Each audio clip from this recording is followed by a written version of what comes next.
9 बज चुके हैं। ताजा खबरों की शुरुआत करें। एक नई सोच है, भारत को स्वस्थ रखना है, भारत को सुरक्षित रखना है। कुछ राज्यों में चुनाव है, चुनाव के मद्देनजर रोड फॉर वोट बना दिया। अभी इन्होंने सपने दिखाए हैं और बाजार में जब तक डिमांड क्रिएट नहीं होगी आपकी अर्थव्यवस्था आगे नहीं बढ़ेगी। जितना झूठ 2.5 घंटे बोले हैं, ऑलरेडी हमारा 9.5% का फिस्कल डेफिसिट चल रहा है। देश को तरक्की की नई दिशा देगा। निर्माण के लिए कोई बजट नहीं बल्कि ये देश बेचने का बजट था। नाज़रीन आदाब, न्यूज़ 18 उर्दू में आपका इस्तकबाल है। मैं हूं मोहम्मद विसाल आजम। एक कहावत है कि जितनी मुंह उतनी बातें। बजट पेश हो चुका है और वजीर आजम ने इसे एक बहुत ही ट्रिमेंडस बजट बताया है। यानी कि जिस हाल में कोरोना के पैंडेमिक के इस दौर से होते हुए जिस तरह मईशत की रफ्तार सुस्त पड़ी थी, ऐसे में उसे एक जोर का धक्का देना जरूरी था ताकि वो रफ्तार पकड़ ले। और जो वजीर खजाना है उनका भी कहना है कि ये बजट बहुत ही नायाब है, ऐसा है जैसा पहले कभी नहीं था। लेकिन क्या जो ये लोग कह रहे हैं बिल्कुल वही सही है? क्या ऑपोजिशन में बैठे लीडरान जिन्हें भी तजुर्बा है शासन चलाने का, क्या वो सिर्फ इसलिए ऐसी बातें कह रहे हैं या इसके हकीकत को झूठा बता रहे हैं क्योंकि वो अपोजिशन में हैं, या फिर उनके ऐसा कहने में या इस बजट को अच्छा नहीं बताने में भी कोई वजह है? हमारी कोशिश होगी आज इसी को जानने की कि बजट कितनी राहत कितनी मुसीबत। लेकिन पहले आपको हम बता दें आज की अहम 4 खबरें। तो जो 4 अहम खबरें आप इस वक्त अपने स्क्रीन पर देख रहे हैं, खबर वो ये है कि सबसे पहले आप खबर देख रहे हैं कि जो आज बजट पेश हुआ, ये एक बहुत ही जबरदस्त बजट है और जो मुल्क में बजट की यानी मईशत की जो रफ्तार धीमी पड़ गई थी उसे एक तेजी मिलेगी, ये कहना है वजीर खजाना का। लेकिन इस पर एतराजात भी उठ रहे हैं। अपोजिशन का कहना है कि ये बजट ऐसा है जैसा लग रहा हो कि कोई बजट नहीं है मुल्क का, बल्कि मुल्क में सेल लगा हुआ है। बेचे जाने के तरीके का और बेचे जाने के जो उसका एक तरीका है उसका आगाज हो चुका है।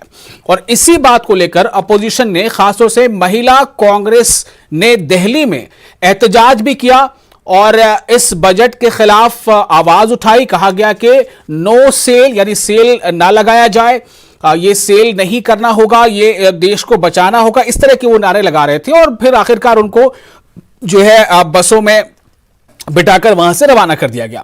तीसरी अहम खबर यह है कि जो सिंघू बॉर्डर और गाजीपुर बॉर्डर और टिकरी बॉर्डर, खासतौर से इन 3 बॉर्डर इलाकों में जो किसानों का प्रोटेस्ट चल रहा है और किसानों के इस एहतजाज का 68वां दिन है, तो इन 3 इलाकों में वहां इंटरनेट सर्विसेज जो है वो मुअत्तल कर दी गई हैं और इसे अब बढ़ा भी दिया गया है। अब जो है ये इंटरनेट सर्विसेज मंगल के रात 11 बजे तक इन 3 सरहदों पर, जहां पर लगातार एक बार फिर किसानों की या उनके हिमायतियों की तादाद बढ़ती जा रही है, वहां पर ये इंटरनेट सर्विसेज के सस्पेंशन को, मुअत्तली को बढ़ाकर मंगल की रात तक कर दिया गया है। चौथी खबर है सुप्रीम कोर्ट के सामने सुप्रीम कोर्ट के ही वकील और दूसरे वकीलों ने आज एहतजाज किया। बात सुनने में बड़ी अजीब लगती है कि सुप्रीम कोर्ट के सामने वकीलों ने एहतजाज किया। क्यों किया? दरअसल जो कोरोना के वजह कर जो फिजिकल जो हियरिंग है उस पर अभी एक रोक लगी हुई है, तो इसको शुरू किया जाए, इस बात को लेकर सुप्रीम कोर्ट में फिजिकल सुनवाई, फिजिकल समाअत यानी वहां मौजूद होकर, वहां हाजिर होकर जो समाअत होनी चाहिए वो शुरू किया जाए। और इसको लेकर सुप्रीम कोर्ट के जो वकील हैं उन्होंने मुजाहरा किया है। तो ये 4 अहम खबरें हैं। एक नई सोच है, भारत को स्वस्थ रखना है, भारत को सुरक्षित रखना है। कुछ राज्यों में चुनाव है, चुनाव के मद्देनजर रोड फॉर वोट बना दिया। अभी इन्होंने सपने दिखाए हैं और बाजार में जब तक डिमांड क्रिएट नहीं होगी आपकी अर्थव्यवस्था आगे नहीं बढ़ेगी। जितना झूठ 2.5 घंटे बोले हैं, ऑलरेडी हमारा 9.5% का फिस्कल डेफिसिट चल रहा है। देश को तरक्की की नई दिशा देगा। निर्माण के लिए कोई बजट नहीं बल्कि ये देश बेचने का बजट था। तो हमारे न्यूज 18 उर्दू के जो नाजरीन हैं, खास तौर से उनको यह जानकारी देना भी जरूरी है कि जो मरकजी अक़लियती उमूर जो शोबा है, जो वजारत है, वजारत अक़लियती उमूर जो मरकजी वजीर यानी मरकजी सरकार के तहत है, उसका जो बजट है उसमें कमी कर दी गई है। जी हां, यह बजट 219 करोड़ रुपए की कमी कर दी गई है पिछले बार के मुकाबले। तो ये 2021-22 के लिए जो बजट है इसमें कमी कर दी गई है। पिछली बार जो बजट था वो 5029 करोड़ का था, इस बार उसमें कमी है सीधे तौर पर। तो ये एक हैरानकुन बात है कि आखिर वजारत अक़लियती उमूर के बजट में कमी क्यों कर दी गई। हो सकता है कि इसके पीछे सरकार की कुछ ऐसी सोच रही हो कि हमें कैसे इसका सामना करना है कोरोना का, लेकिन ये हकीकत है कि माइनॉरिटी वेलफेयर डिपार्टमेंट जो बल्कि मिनिस्ट्री है उसके बजट में कमी कर दी गई है। ये एक अहम खबर है। अब आपको हम बताते हैं कि बजट जो पेश हुआ उस पर अलग अलग शोबे से यानी सियासी शोबे से और तिजारती शोबे से जुड़े लोगों का रिएक्शन क्या है, पहले सुनते हैं जरा। सपने दिखाए हैं। जो दो खास मुद्दे देश के सामने हैं वो है कि डिफेंस और एग्रीकल्चर, कृषि और हमारी सीमाओं पे सुरक्षा करना। डिफेंस बजट की कोई बढ़ोतरी नहीं हुई और एग्रीकल्चर में इन्होंने कोई स्कीम नहीं दी। हालांकि आंकड़े दिए हैं और आंकड़ों के आधार पे ये कहते हैं कि किसान खुश है, लेकिन किसान तो आंदोलन पे बैठा हुआ है। लगातार हमारी अर्थव्यवस्था नीचे गई है। जब से नोटबंदी हुई अर्थव्यवस्था को धक्का लगा, उससे ज़्यादा धक्का लगा जीएसटी को लागू करने से। और बाज़ार में जब तक डिमांड क्रिएट नहीं होगी, आपकी अर्थव्यवस्था आगे नहीं बढ़ेगी। तो किसान दुखी है। अर्थव्यवस्था के लिए कोई बड़ा फैसला नहीं लिया गया। हमारे नौजवान जो पढ़े लिखे हैं, जो पढ़ाई करना चाहते हैं, आगे बढ़ना चाहते हैं, आखिरकार नौजवानों के लिए काम, रोजगार और नौकरी के लिए क्या व्यवस्था की है? क्या रोजगार मिल जाएगा? जितना झूठ 2.5 घंटे बोले हैं मंत्री जी, बाल तो जरूर सफेद कर लिए आज उन्होंने कालों से, लेकिन जो अंदर दिल है वो काले का काला है लोगों के लिए। आज भी एयरपोर्ट उनको, आगे जो पोर्ट्स हैं वो भी अडानी को, ये चीजें सब की हैं। और बड़ी बड़ी एफडीआई बाहर जो बड़ी बड़ी कंपनी है उनको उनकी भागीदारी 51 से सीधी 75% कर दी गई है। तुम आप अंदाजा लगाइए कैसे ये देश हमारा चलेगा। किसान को तो आपने जो एमएसपी है पंजाब हरियाणा में वो गारंटी की हुई है। आप ये बताइए भी यूपी में कितनी खरीद होती है, बिहार में कितनी खरीद होती है? ये तो सिर्फ डाटा जो दिया है पंजाब और हरियाणा का दिया है। इस बजट में द ऑनरेबल फाइनेंस मिनिस्टर का बहुत कुछ था नहीं देने के लिए, बिकॉज ऑलरेडी हमारा 9.5% का फिजिकल डेफिसिट चल रहा है। बट लोगों की एक्सपेक्टेशन थोड़ी हाई थी, बिकॉज उन्होंने बोला था कि it will be like a never before budget. But इस बजट में कुछ लाइक नेवर बिफोर वाली बात तो नहीं लगी। वी आर एक्सपेक्टिंग कि कॉमन मैन के लिए शायद कुछ और रिलीफ आता, टैक्सेस के अंदर कोई ब्रेक्स आते, वो नहीं आया। स्मॉल बिजनेसमैन के लिए कुछ टैक्स कट्स होते, वो नहीं आया। That is a little disappointing, but otherwise कोई फ्रेश टैक्स नहीं आया। That is a big positive. कोई फ्रेश टैक्स नहीं आया, ये एक बहुत बड़ी राहत है। यानी किसी तरह का टैक्स किसी भी चीज में आपको सीधे तौर पर नहीं देना है। और जो टैक्स स्लैब है उसमें अगर आपको राहत नहीं मिली तो वो टैक्स स्लैब आपके लिए मुसीबत भी नहीं है। यानी कि जो भी इनकम टैक्स पे करते थे, जो इनकम टैक्स के दायरे में आते थे, जो उनसे बचते थे वो अब भी बचेंगे, जो उनके दायरे में आते थे वो अब भी आएंगे। तो इसमें कुछ तब्दीली नहीं है और कुछ था नहीं ज्यादा नया करने को, यह भी कहना है जो हमारे माहिरीन हैं उनका। हम इस पर अपने मेहमानों की राय लेंगे। हमारे साथ रमन मलिक हैं, तर्जुमान हैं बीजेपी के, हमारे साथ हैं साधना भारती, कौमी तर्जुमान है कांग्रेस की, और नीरज बाजपेयी हैं जो डेप्यूटी एग्जीक्यूटिव एडिटर हैं सीएनबीसी आवाज के। सबसे पहले मैं रिएक्शन लेता हूं, अपोजिशन से स्टार्ट करता हूं, साधना भारती के पास आता हूं। बजट पेश हुआ, इसे बहुत अच्छा बजट बता रहे हैं वजीर आजम, वजीर खजाना, तमाम सत्ताधारी दल के जो लोग हैं वो अच्छा बता रहे हैं।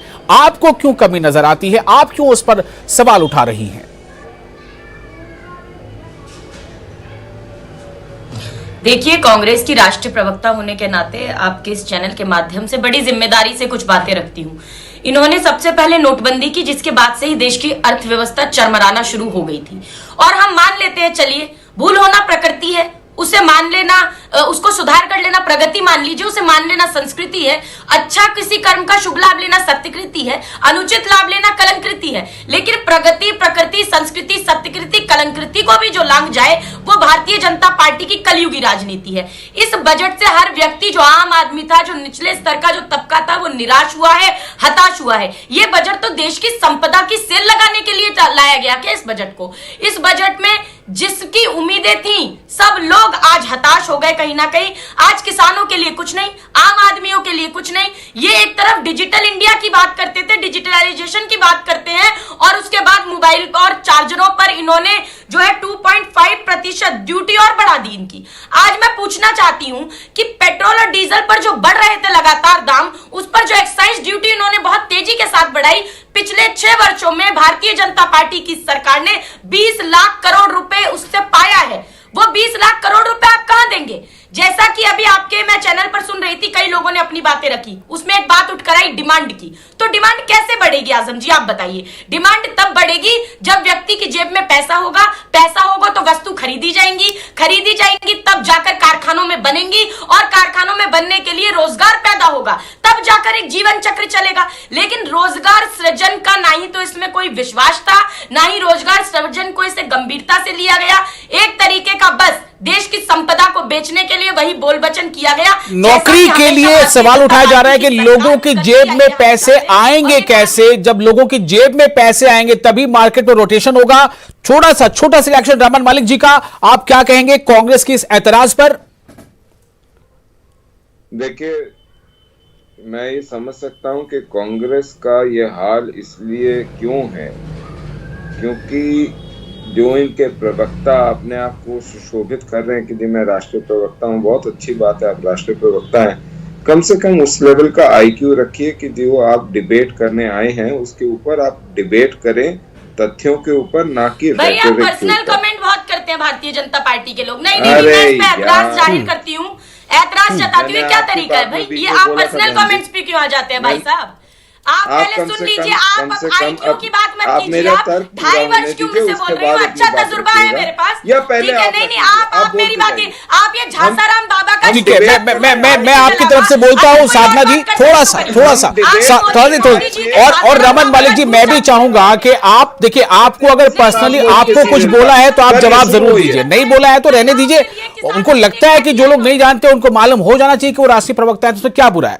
बहुत सारे नेता अपनी बहुत सारी पहचान बताते हैं, अलग अलग तरह की पहचान लोगों के बीच जाके बताते हैं। बहरहाल मैं आपसे जानना चाह रहा था कि आपके जो बजट पे जो ऐतराज है उसका क्या जवाब है आपके पास? मोदी जी तो क्या क्या बता रहे हैं? एक मिनट साधना जी, प्लीज मुझे जल्दी से जाना है नीरज बाजपेयी जी के पास भी, क्योंकि उनको और भी कई अभी प्रोग्राम में शामिल होना है। आप रमन जी प्लीज जवाब। धन्यवाद।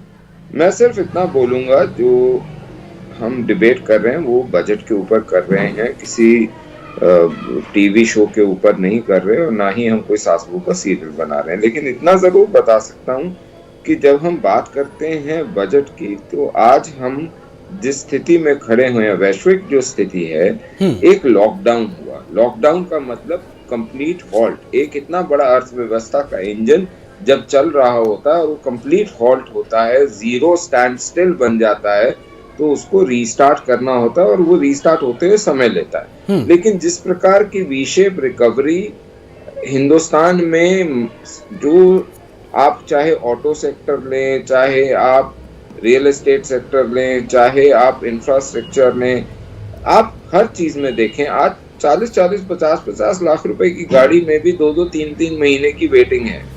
या आप हीरो होंडा के जब फिगर्स आए थे दिवाली के, तो आप वो भी देखें कि जो सेल थी वो लाइफ टाइम हाई थी, स्टॉक पाइल जो उनका जो रिजर्व स्टॉक पाइल होता है वो लाइफ टाइम लो था। तो ये हमको ये दिखाता है कि किस तरीके की रिकवरी सिस्टम चल रहा है। दूसरी चीज मैं ये बोलूंगा कि जिस तरीके की एग्रीकल्चर प्रोक्योरमेंट के डेटा वित्त मंत्री ने दिए हैं, वो अपने आप उसको आप एनालाइज कर सकते हैं। तीसरी चीज, जब बात बोली जाती है आप जॉब क्रिएशन कैसे करेंगे, जब आप इंफ्रास्ट्रक्चर को बढ़ाते हैं, मैन्युफैक्चरिंग को सपोर्ट देते हैं, एग्रीकल्चर को सपोर्ट देते हैं, रियल एस्टेट को सपोर्ट देते हैं, तो ये आप ये नहीं करते हैं कि आप सिर्फ सपोर्ट दे रहे हैं। जब आप उनको सपोर्ट दे रहे हैं तो वो सेक्टर बूम करते हैं, वो उठते हैं, तो उसका इफेक्ट जो है वो साथ में आता है।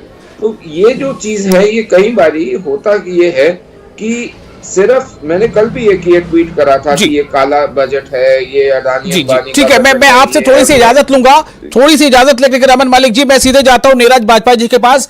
बाजपेयी जी, आप एक्सपर्ट हैं इस मामले के, आपका ये बीट रहा है। मैं पहले तो ये जानना चाहूंगा कि कॉमन मैन को आप क्या बताना चाहेंगे कि उसकी नजर में, उसके लिए कौन सी सर्विसेज सस्ती हो गई, कौन सी सर्विसेज थोड़ी महंगी हो जाएंगी, उसके आगे रोजगार को कैसे इसमें शामिल किया जाएगा, क्या रोजगार के मौके खुल रहे हैं? वाजपेयी जी।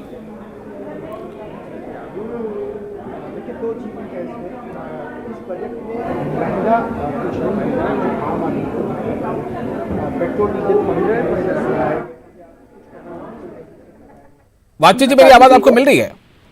जी जी हाँ, बोलिए। नेट इम्पैक्ट उसका 0 है, तो इसलिए कुछ महंगा नहीं होने जा रहा है। ये बिल्कुल गलत धारणा कि कुछ भी पेट्रोल डीजल या कमोडिटीज महंगी हो जाएंगी, क्योंकि उसमें एग्री सेस लगा दिया गया है। बजाय इसके कि जो एग्री सेस से पैसा इकट्ठा होगा वो कृषि के क्षेत्र में बहुत काम आएगा, क्योंकि वहाँ पे आधारभूत संरचना की बहुत जरूरत है। स्प्रिंकलर सिस्टम के पैसे डबल कर दिए गए हैं, 10,000 करोड़ का बजट रखा गया है।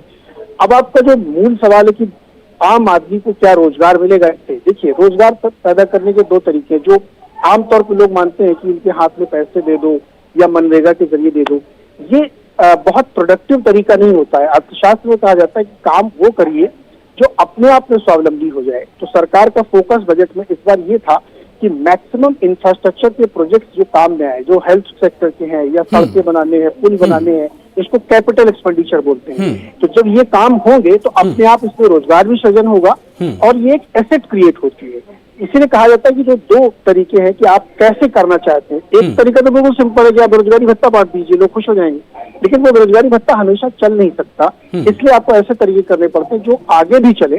तो इस सरकार का मैं ये कहूंगा, इस बजट में जो फोकस रखा गया एक्सपेंडिचर में, 35 लाख करोड़ का बजट है ये, उसमें मैक्सिमम खर्चा कैपेक्स के तौर पे किया जा रहा है, यानी नई चीजें क्रिएट की जाएंगी। लेकिन इसमें यहाँ जो फिस्कल डेफिसिट का जो एक जो अनुमान है वो 9.8 के आसपास बताया जा रहा है, और कुछ लोगों को मैं पढ़ रहा था, सुन रहा था, तो उसमें यह था कि ये तो सरकार का दिया आंकड़ा है, अभी ये अनुमान जो है वो बहुत आगे बढ़ भी सकता है। इसको आप कैसे इसे रिलेट करते हैं कि फिस्कल डेफिसिट एक तरफ ये है और दूसरी तरफ ये एलोकेशंस हैं? देखिए, इसको मोटे तौर पर समझिए कि एक बैलेंस शीट है, सरकार के खर्चे और आमदनी की बैलेंस शीट है, उसका जो डिफरेंस है, यानी हमारे खर्चे ज्यादा है, आमदनी कम है, उसको फिस्कल डेफिसिट बोलते हैं। ठीक है। इस बार 9.5% रखा गया, यानी जितने हमारी आमदनी थी वो 9.5% कम पड़ेगी, तो उसके लिए हमने क्या की, बाजार से उधारी ली। अब बढ़ इसलिए नहीं जाएगी जो लोग ये शंका कर रहे हैं, क्योंकि वित्त मंत्री जी ने स्वयं कहा है कि अगले 2 महीने के लिए 80,000 करोड़ रुपए और लगेंगे, यानी वो भी इसमें शामिल कर लिए गए, इसलिए 9.5 से ऊपर जाने का सवाल नहीं लगता मुझे। और अगले साल के लिए 6.8 रखा गया है, कम रखा गया। क्यों कम होगा? क्योंकि इस साल कोविड के दौरान 80 करोड़ लोगों को मुफ्त राशन बांटा गया है। अब अगले साल नहीं बांटना पड़ेगा, क्योंकि कोविड नहीं है, काम धंधा शुरू हो गए हैं, तो वो पैसे बचेंगे, इसलिए आपका डेफिसिट। साधना भारती कांग्रेस तर्जुमान कुछ कहना चाहती है, साधना बोलिए। देखिए, मैं ये कहना चाहूंगी, आदरणीय नीरज वाजपेयी जी जो अपनी बात रख रहे हैं वो उनकी जगह बिल्कुल ठीक है, लेकिन मैं क्योंकि भारतीय जनता पार्टी की तरफ से जो यहाँ पर तर्जुमान आपने बिठाए हुए हैं उनकी बात का एक जवाब देना चाहूंगी। मैं उनसे यही कहूंगी कि ये शो भले ही टीवी डिबेट का शो है, ये शो झासाराम बाबा का झूठ छाप चूरन बांटने के लिए भी नहीं बनाया गया है, इसीलिए हर वक्त जो बोल बच्चन आप देते हैं वो मत दिया कीजिए। आज आप मुझे ये बता दीजिए, 2013 में मोदी जी ने कहा था कि जिस तरह से रुपया गिर रहा है ऐसा लगता है कि दिल्ली सरकार से कंपटीशन चल रहा है, और बोल बच्चन में माहिर भाजपा के प्रवक्ता सुन ले कि जो रुपया है, करेंसी है, उस देश की प्रतिष्ठा जुड़ी होती है, जैसे जैसे करेंसी नीचे गिरती है वैसे वैसे देश की प्रतिष्ठा नीचे गिरती है। ये बात मैं ही नहीं कह रही, ये बात भारतीय जनता पार्टी की कद्दावर नेत्री रही सुषमा स्वराज जी ने भी कही थी। आज मैं इनसे सीधे सीधे पूछ लेती हूँ, आप मुझे बता दीजिए, ठीक है, इस बजट में किसानों के लिए क्या इन्होंने देने का काम किया? ये कह दिया कि एमएसपी जारी रहेगी। अरे आप तो कब से कह रहे हैं, आपका कहना कहां सत्य साबित हो जाता है ये तो बता दो। आप यहाँ आकर बड़े इंफ्रास्ट्रक्चर की बात कर रहे हैं, बड़ी बड़ी बातें कर रहे हैं। आपको जवाब भी चाहिए होगा ना साधना जी? साधना जी, आपको जवाब भी चाहिए होगा ना? मैं जवाब भी ले लेता हूं, मैं जवाब भी लेता हूं। रमन मलिक जी हमारे साथ मौजूद है अभी भी। रमन जी, किसानों के लिए क्या दिया गया, ये सवाल है। और जो सवाल मैंने उठाया था कि ऑपोजिशन का एतराज क्या है, क्योंकि आप जवाब देंगे तभी जिनको नहीं पता उनको मालूम होगा। रोजगार कैसे बढ़ेंगे और किसानों के लिए इस बजट में क्या है खास? सबसे पहले अगर आप आज ये देखें कि 2013 के अंदर कपास की खरीद 90 करोड़ की थी, आज 25,000 करोड़ से ऊपर पहुंच गई। दाल तिलहन इनकी खरीद 236 करोड़ की थी 2013 में, आज 10,500 करोड़ के ऊपर है। चावल की खरीद 63,900 जीडीपी का क्या हुआ ऐसे में? 1 लाख। आज किसान क्यों बैठे हुए सड़क पर? देखिए, अगर इतना सब कुछ हो रहा है तो सड़क पर क्यों बैठा है किसान भाई? दे रही हैं, अपनी गुणवत्ता का परिचय दे रही हैं। नहीं, ये किसान सड़क पर क्यों बैठे हैं, ये इसका जवाब तो दे दो। कपास भी नहीं, आपको जो आप देखते हैं आप तो कमेंट करने बैठते हैं। आप महिलाओं के सम्मान करने वाली पार्टी ही नहीं है। आप बेटी बचाओ बेटी पढ़ाओ के नाम पर कुलदीप सिंह कर देते हैं, तो आपसे क्या उम्मीद है? साधना जी, जवाब तो लेने दीजिए ना, जवाब लेने दीजिए। आप जब कह रही थी तो रमन मलिक जी बिल्कुल खामोशी से आपको सुन रहे थे, और हमारे नाजरीन भी। ये डाइवर्ट एंड रूल का फॉर्मूला क्यों अपनाती है भारतीय जनता पार्टी? मतलब आपको लग रहा है कि आंकड़े बता रहे हैं तो लोगों को समझ में नहीं आएगा? भाई आंकड़ों का ही तो पूरा खेल है। कपास बिक रही थी, सब इतना ही हो रहा था, तो किसान नहीं इनका आएगा ही नहीं। अरे आंकड़ों में ही तो घुमाते हैं ये बताएं, अगर इतना ही कुछ बिक रहा है, एमएसपी पे सब बिक रहा है, ये किसान क्यों बैठे हैं भाई? 100 से ज्यादा ने शहादत दे दी, इनकी संवेदना कहाँ चली गई? देखिए, अगर आप इस प्रकार से ही चलेंगे, नहीं, मैं आपको तरीका सिखाने के लिए नहीं बैठी हूँ। आप लोगों को कोई तरीका नहीं सिखा सकता। आप तो झूठ बोलने वाले हैं, आपका कोई तरीका ही नहीं है। Come on, stop it now, बोलिए। इनफ। आप देखिए आप ये अरे आप चुप रहिए, तमीज में बात कीजिए, आप मर्यादित भाषा में बात कीजिए, बदतमीजी मत कीजिए, आप मर्यादित भाषा में बात कीजिए। बदतमीजी करेंगे और आप यहाँ झेलूंगी मैं, आप ये सोच रहे हैं? क्या तरीका है? मैं ऐसा नहीं कर रहा। देखिए, मेरी कोशिश है कि आप दोनों से आपके पॉइंट ऑफ व्यू को जानूं।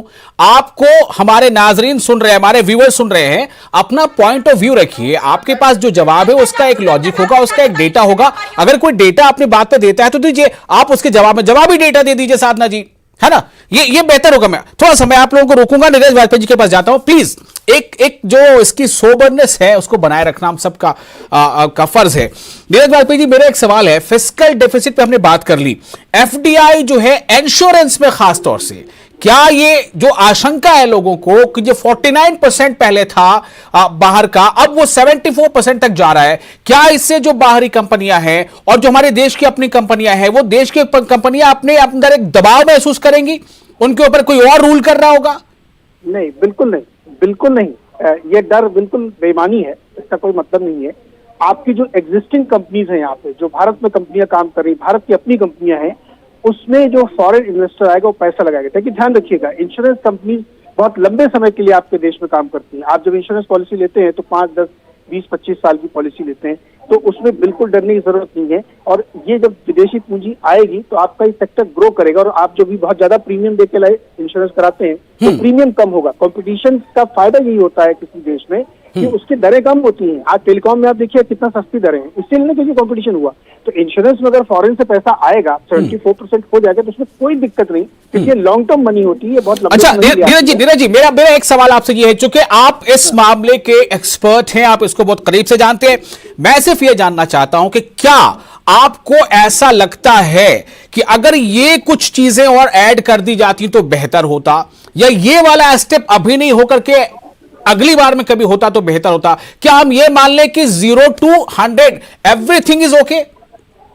देखिए, अब आपने जो कि मेरा व्यू पूछा, तो मुझे लगता है कि इसमें सप्लाई साइड को ठीक करने की बहुत कोशिश की गई है। जो साधना जी की चिंता है या जो दूसरे आम लोगों की चिंता है, अगर सरकार जो मिडिल क्लास है उसको टैक्स में थोड़ी रियायत देता, इनकम टैक्स में, तो शायद ज्यादा डिस्पोजेबल इनकम उसके हाथ में होती और वो ज्यादा खर्च करता, तो उससे डिमांड बूस्ट होती। लेकिन उन्होंने ऐसा नहीं किया क्योंकि उनकी अपनी मजबूरी, क्योंकि आपका रेवेन्यू कलेक्शन लगातार गिरा है जैसे कोविड के दौरान में, तो वो उनकी अपनी मजबूरी है। टेक्निकल मैं उसको समझता हूँ, लेकिन एक अपेक्षा आकांक्षा सबकी होती है कि मेरा इनकम टैक्स थोड़ा कम होता तो मैं ज्यादा खर्च कर पाता। एक सवाल और जुड़ता है, बहुत छोटी सी बात बताता हूँ। जो साधना जी बार बार कह रही है कि रुपया हमारा गिर रहा है, मैं उनको ये बताना चाहता हूँ कि देश में 580 बिलियन डॉलर का हमारे पास फॉरेक्स रिजर्व है, जो करीब 40 लाख करोड़ होता है। दुनिया की कोई ऐसी कंट्री नहीं होगी जिसके पास इतना मजबूत अपना फॉरेन रिजर्व है, तो हमें करेंसी में तो कोई डरने की जरूरत नहीं।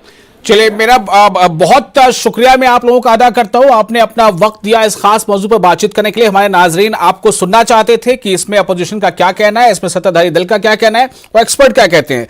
जाहिर है बहुत सारे सवाल हैं जिनके जवाब अभी हमें इंतजार करने होंगे। उसके लिए बहुत शुक्रिया आप लोगों का। मुझे दीजिए इजाजत, आदाब। एक नई सोच है, भारत को स्वस्थ रखना है, भारत को सुरक्षित रखना है। कुछ राज्यों में चुनाव है, चुनाव के मद्देनजर रोड फॉर वोट बना दिया।